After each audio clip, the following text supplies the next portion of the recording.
Hello everyone, welcome back to another episode of What If Civilization Started Over. And this is the last episode of World War One, so make sure to go watch all the previous episodes. World War One started in episode 18, so go check that out. But let's get straight into it. So in the last episode we saw a lot of things, including the French moving into the English Isles, trying to knock Ireland out of the war. The African Union joined on Red's side. Russia joined on Rome's side. And otherwise, down here in Africa, there was just a lot of frontline moving. And make sure to go check out that episode because, well, the entire thing just got spoiled.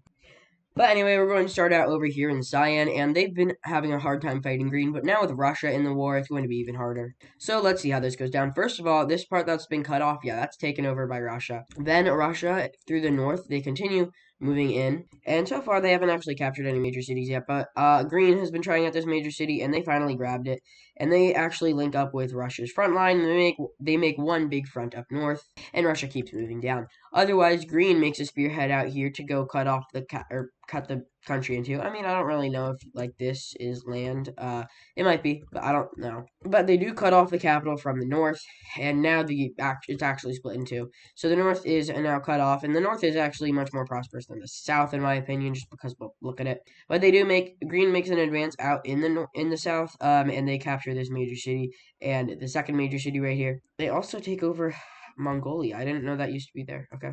But Russia keeps on moving down south. They actually make a naval landing right here in this spot, and they expand outwards. But this is actually one of the Mongolian countries. So, all these countries over here that have a little bit of a weirder looking color, those are all from the same country. This one became the strongest one because they just became friends with Red. But it seems that becoming friends with Red was technically their downfall. I mean, indirectly, but whatever. Now, their last major city in the north has been captured, and the north falls to both Green and Russia. Now, both of these front lines combine to go and attack the south.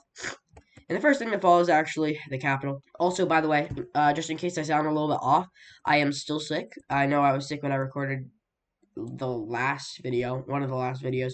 But yeah, I am sick, so that's just yeah, if I sound off. But quickly, they're going to kind of just collapse. They don't surrender, but they collapse, and that that knocks them out of the war. And then Green continues pushing in to Red from there, capturing two major cities. And now we move out west. Now that Russia doesn't have to deal with Cyan, they can move into Ukraine, and they're starting to move pretty well into Ukraine. So it seems with Russia joining in on the war, it will actually do something to Cyan and Ukraine. Anyway, moving into Africa, we see Russia and France here make some war fighting. So here we see France over here in the Western Front actually winning. What the heck? The tolerance is too high. We see France over here in the West winning just because they're actually stronger in the West because they already have a front over here. So here they are moving on in the West here. And, they're doing pretty good. They make a spearhead outwards and capture one major city. But also, Russia is doing pretty good out here in the east. They make one spearhead out here, capture this major city. And then they kind of expand upon that, making sure that, France can't just go in. Then they start one big front right here, which expands up north. And they also start up a spearhead right here, but it is a bit dangerous because that is where a lot of the French troops are. So they do fight a little bit of, retaliation, and it does get eaten up alive just a little bit. But they do reach up with the rest of their fronts, and now they have one giant front. And France over here is also doing really good. They make another expanse right here, and that is right next to Russia's fronts. And they capture this major city here. And they are already threatening to split Russia in two, which is why Russia has a lot of troops over here, and that is why the French get pushed back. But if the French are able to split the country in two, that would be really good. I mean, they can still go through Belgium's claims here, but yeah. Anyway, over here with Poland and blue, it's pretty much just a stalemate against France here. I mean, with blue, it's a definite stalemate, but when it comes to Poland, there is a bit of movement by the French, So yeah, there we go. That's kind of what is happening there. But when it comes to Catalonia, it is not doing too well for them. My bad, guys. I read my notes wrong. It is not a stalemate with the Polish. It's only a stalemate with blue. There's no stalemate with the Polish. But yeah, the Polish are getting attacked now, and this major city falls. This major city here falls. And then they also slam right up against the border with Catalonia and expand upon that. This is what Sudan used to be. Sudan used to have most of this land here, actually. Same with Catalonia. The Nile used to be here, but the Nile was taken over by Libya, so this is, I guess, Libyan land. But yeah, France will also make an advance. Dear God, you should have seen me last video with France and the word advance. But yeah, it is a lot of Sahara here. I mean, a lot of the French claims are Sahara. So yeah, but they grab this major. I don't even think this many major cities can be out here. It's a bit unrealistic, but I guess since there was a country here for so long, I guess it wouldn't be unrealistic. But now the northern frontier is going to, have a free day.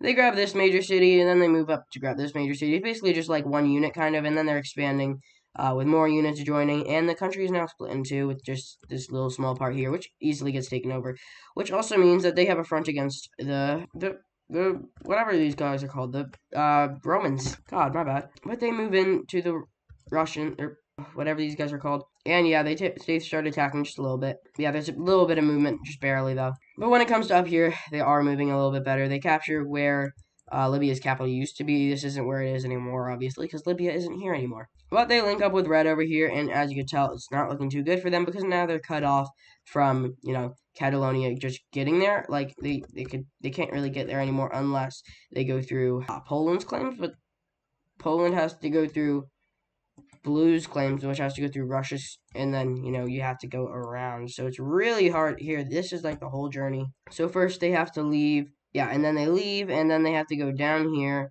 through all this, right? Then they have to go into Russia, and then they have to go through here, and then finally they're in here. So it's really hard for them to fight because, technically, if they could just do this, or even just this, but no, because the African safety statement states that anyone can move through your territory if they have to do that to get to their territory. So that would work for the Germans especially. But with World War I, the African safety statement has been quietly just thrown into the trash. No one's really doing anything about it. It also states that if anyone attacks your African territory, all the European countries would have to defend it. So that's why Red couldn't expand into Catalonia or Poland, or Blue for that matter. But no, because their African territory is this here, but this is not their African territory, so they're fine. Anyway, back to over here, we see the French and the Red team, kind of just finishing off the Catalonians over here. So yeah, there goes these major cities, and then the Red kind of just climbs down here. However, it is a little bit harder down here because Blue is right across the waters, which they are fighting back against just a little bit though. They do capture back one major city. Anyway, they reach all the way down here and cut off this. However, there's still Poland that they could go through. But not for long because, well, that's also cut off. And this part basically just falls to Red. And Red continues expanding up north. And they go and they expand like that. And the rest of it is kind of just cooked. The last three major cities are being captured right now by the French. And they're all encircled. And they all fall. And just like that, they surrender over to Red. And now we can focus in on the Polish over here, and it's not looking too good for them. So the French expand, they capture these two major cities here, and they split the country in two. I mean, there's nothing over here, so it doesn't really matter. But with that, they also do expand from Blue's territory, or into Blue's territory, which basically ends that stalemate, and they do expand just a little bit with the new problems. However, then there's another stalemate. Red moves down south and they capture a lot of land. And they start capturing major cities and everything. Over here, they also move down. They capture this major city here and this major city here. And the east falls. And with that, the rest of the country is basically kind of just doomed. There's 4 major cities in a row right here. And, well, they get captured by the red team as they send a unit down to go and expand there. And then the Polish kind of fall over to the French, and now Red and France get a chance to move into. Oh my God! You get to move into Blue. However, Red is still unable to fight back well against the East and the South. However, they're fighting back up here against the Russians. Shifting our attention to Rome over here, they are going to move in to whatever this country's called, France, even more. But shifting our attention a little bit further north, they're kind of like failing over here. And that the reason is very, very obvious. It's our giant neighbor of the African Union who is like really they're doing all their work that they can because they're trying to get their friends back. They lost a lot of the territory where West Africa was. They are technically, united into one country, but they still lost, core West African territory. There is a country that's like right here. I don't really remember it too well, but I remember that Morocco ate it up. But they're going to keep expanding. Their goal is to actually reach over to Tunis in modern day Tunis.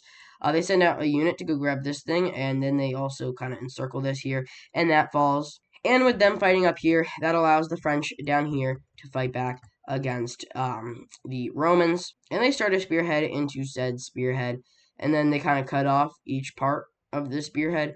And it's small parts, but still, it's pretty worth it. And they kill all the people here. And then they split these groups into two.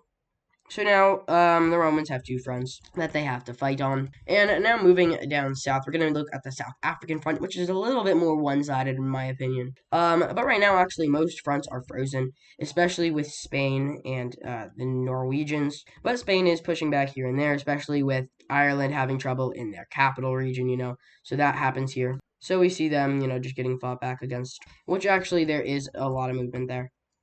But otherwise, it's actually pretty frozen. There's no really advances anywhere. Now, let's talk about red. So they have very, very good natural defenses. They're like, real world Rome. They had really good modern defensives.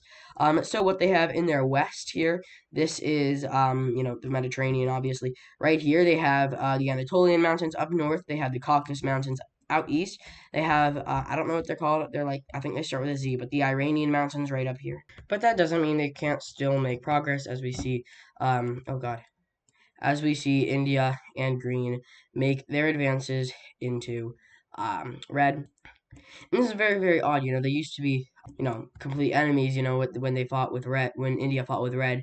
But now it seems that if it's in the name of getting rid of, superpowers, then they will work together. Now, when it comes to blue down south, they're having like a free day pretty much. So yeah, good for them, I guess. They're moving pretty fast. Moving up north, we're seeing the French capture Ireland's capital. I'm not going to zoom in at all this episode just because it's not important anymore. But yeah, the French capture Ireland's capital. Now let me actually explain how this works. So, colonies are territories, okay? So if the original, capital here gives up, surrenders, the colonies can keep fighting. So that when there's two types of surrender, there's a full surrender. So that means that the front lines here in the colonies they're frozen, or there's a half surrender, which means that the core, like the actual country, non-territories, non-colonies, there's a half surrender. Only those actual non-territories, non-colonies surrender, and then in the colonies they keep fighting. Now, the half surrender might be risky because you don't have a capital to run that, which is why most people do a surrender, like a normal surrender, where the front lines just freeze. But Ireland doesn't surrender just yet. And also, speaking of Ireland, this here, Greenland, that is core territory. That is not a colony. Just how they're running things. And also, you here, Norway, yeah, you have a king. So in recent times, they've had really dumb kings, When they found the colonies here, yeah, that king told his wife, who told, like, the crocheting or whatever, sewing club group. So yeah, they don't have the smartest kings in recent times. Doesn't mean they're not, good kings or anything like that. It's just they can be smarter, Anyway, moving into the German front. So with Germany focusing a lot up here in Norway, that makes it good for Poland and Rome, who are able to push into Germany. Poland is pushing into Germany pretty well. They capture a major city right here, and Germany is actually pretty thin, so it's very risky for them. But also, Rome pushes into Germany as well, capturing a lot of major cities down south, where a lot of the major cities are. They only don't capture one, which is pretty far away, to be honest. Now oh god, I'm in the wrong map. Now we're going to move over eastward, as we see through Cyprus, which has been claimed and captured by whatever country this is, Rome. Yeah, they're moving up north, and they're going to start liberating Orange. That's right. So they move out here, and they start liberating Orange. Now, this is a pretty big campaign. They put a lot of work into this. Yeah, and they begin liberating that territory. Moving into Iberia. They are now winning against the French. That's right, they're pushing back over here, and they're pushing in over here, which is not good. And with the sight of war and they're just like losing right now. The Spanish, they're losing. They don't like the war, and just, it's not going good. A revolution is going to begin. That's right, a revolution is going to start in South France over here. This dark blue, and they're going to start revolting against the French. I mean, not the French, the Spanish. I'm just so used to, the French getting revolutioned against. That rhymed. Oh my God. But they're going to start a revolution, and they're going to gain some ground very quickly, and that's not good for you guys. And one of the biggest factors of this revolution sparking up is none other than the propaganda from Hawaii. That's right, Hawaii, the most sovereign wanting place in the world. They hate Korea. They hate like that they have to, be a part of Korea. They just want to be sovereign, and they've had multiple attempts of, rising up. I just haven't shown it because it's not important and it fails. But their propaganda, it's kind of inspired the Spanish, especially over here. But over here, it has finally inspired them enough to actually break away, and they have started a revolution. Now, here's the issue: they're barely focusing on this revolution front, and that's because the African Union is actually doing a lot of work, fighting back against it. They're pushing back a little bit, just a little bit though. But with that, they're able to push back. They're focusing a lot actually in the African front that like they have been. They're pushing back against blue. They're pushing back against whatever country this is, Ireland. Now, moving up north, we're really just moving back and forth here. Here we have the Navy, right? There has been like impeccable fighting on each side here. Navy or the Navy of the Norwegians is one of the strongest navies in the world. I mean, they were the reason that like everything in the West was found. But yeah, it's finally been broken through. The Germans finally make an advance into here, and they break through. They do that, and that means that on land they land inside of the capital and start taking that region over. And once they take over all of this here, all the stuff around the capital, they don't surrender. That's right. Remember when I said that they have a dumb king? Yeah. This guy's also very nationalistic. He is not willing to surrender, oh God, against the Germans. He thinks that they're filthy. Not real life Germans, just, these Germans. He thinks they're filthy, and that means that the Germans have to keep on moving in through here. Moving down south over here. The Russians are going to keep on moving into Ukraine. They're also going to very much so focus over here in the east. They're actually going to split the country, the northern part of the country into. I don't actually know if you can land go through here. But yeah, they're going around here. They split the country definitely into, and then they start pushing down, and they capture the capital. And well, that's right. The Ukrainians surrender. Just like that, the Ukrainians are going to surrender. However, just before they did surrender, the Romans moved in just a little bit. Don't expect the Romans to not try and, get some land. According to my notes, it says that Ukraine surrendered September 117th, 1854. It should say September 17th, 1854, I think. My bad. But that's right. Ukraine surrendered September 17th, 1854. And, if you've been paying attention, the Russians need to go through the Caucasus Mountains. And September is in the fall, and then what comes after fall? The winter. And what is not good when you're trying to go through mountains?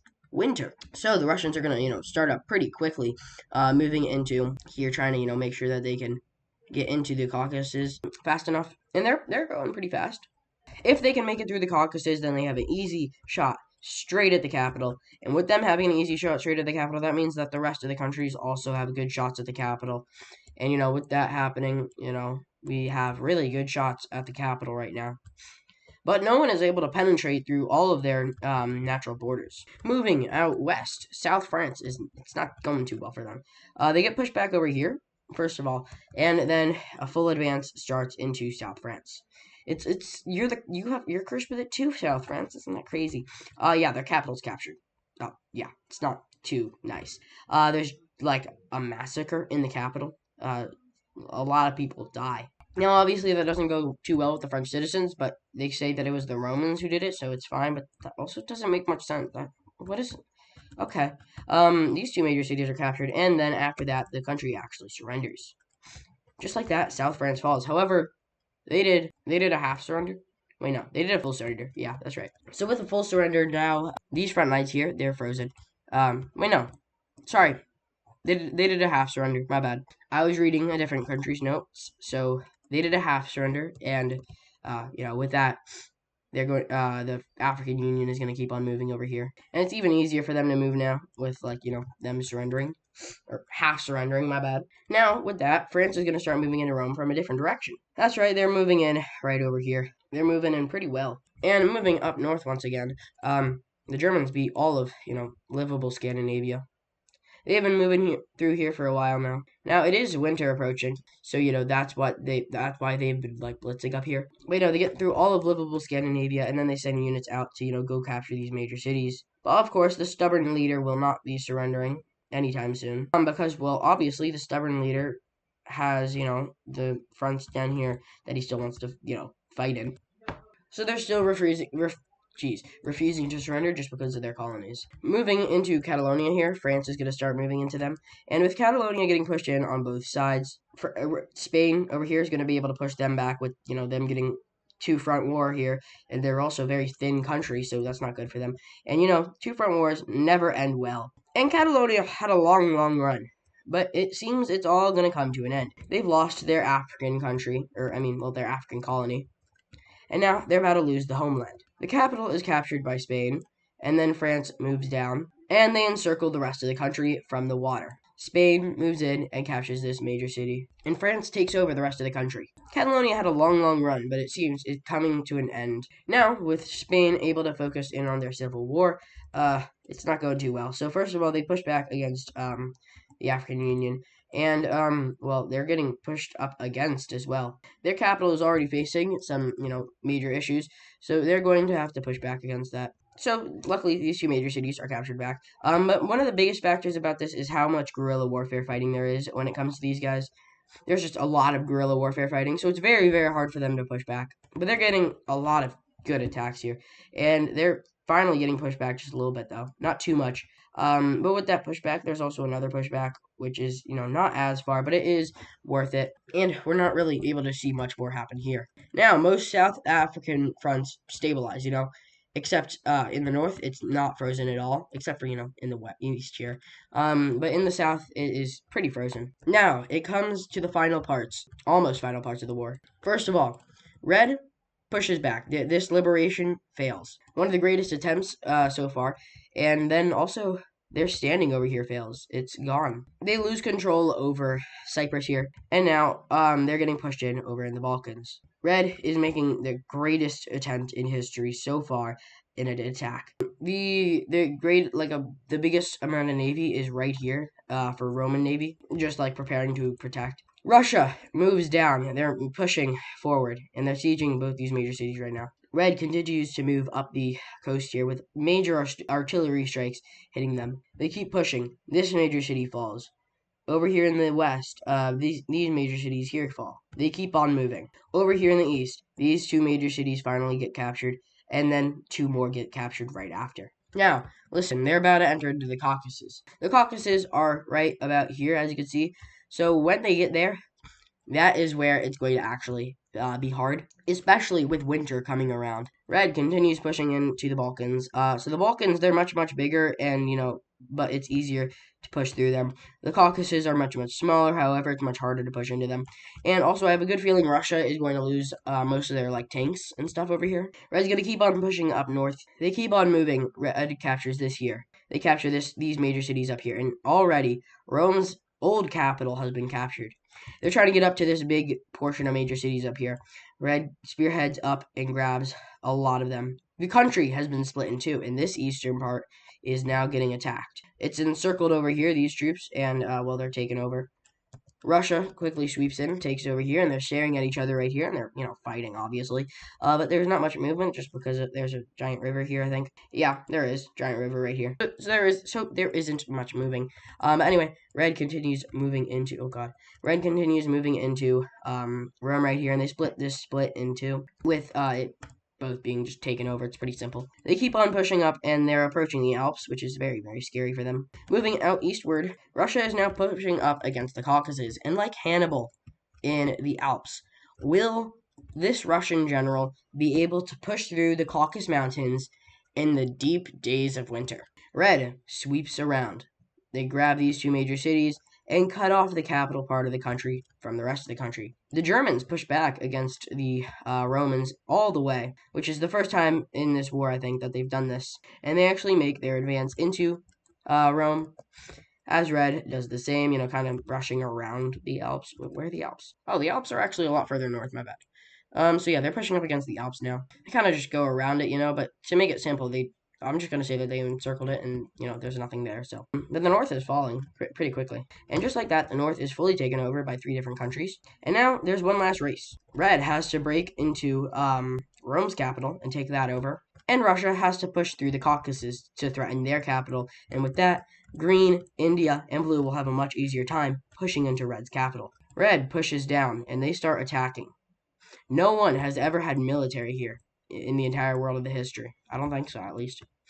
They keep on moving, and they're threatening the capital. The general is moving in through the Caucasus. Red captures the major city outside of the capital, and they also move down the east. They break through the Caucasus out here in the west. The Russians, Red, starts sieging the capital. The Russians break out of the Caucasus in another part. Red captures the capital of Rome. The Russians break through the Caucasus Mountains. And just like that, we have the Russians now broken through the Caucasus Mountains, threatening the capital of Red, and the capital of Rome has been captured. And with that, it looks like Red's downfall might be upon us. The oldest country in the world might face their end. Blue pushes up against Red. India pushes up against Red, and they break out of the mountains and they make it into, Mesopotamia area. Very close to the capital indeed. The green team, they start pushing. They as well break out of the mountains and start approaching their old land right here. Blue connects up the front with the other 2 countries. The Russians start pushing down, and it looks like Red is facing collapse. However, over here in Rome resides the leader of Red. Why isn't the leader of Red in the capital when the capital is being threatened by 4 major powers? Well, that's because this is an alliance led by Rome, meaning if Rome surrenders, so does the alliance. And Red makes an offer. In this peace treaty, we will let your country live if you surrender the alliance right now. And this leader is going to think about it. The dictator of Rome, this is authoritarian by the way, is going to think about surrendering to keep their country so that way he can keep ruling. And it is on this date, January 6th, 1855, that Rome surrenders. Rome surrenders the Triangle Alliance, marking the end of World War I. And just like that, World War I is over. Meaning next episode, episode 21, that will be the peace treaty of World War I. So yeah, that's the end of the episode actually. Thank you guys so much for watching. I hope you guys have liked this, part of the series, World War I. I know it's really early. There is reasons for that. Next episode there might actually be cinematics, so make sure to go check that out. Make sure to comment down any ideas, any videos that you want to see in this series down below. Make sure to like, subscribe, and that's it. So, thank you all for watching, and until next time, see ya!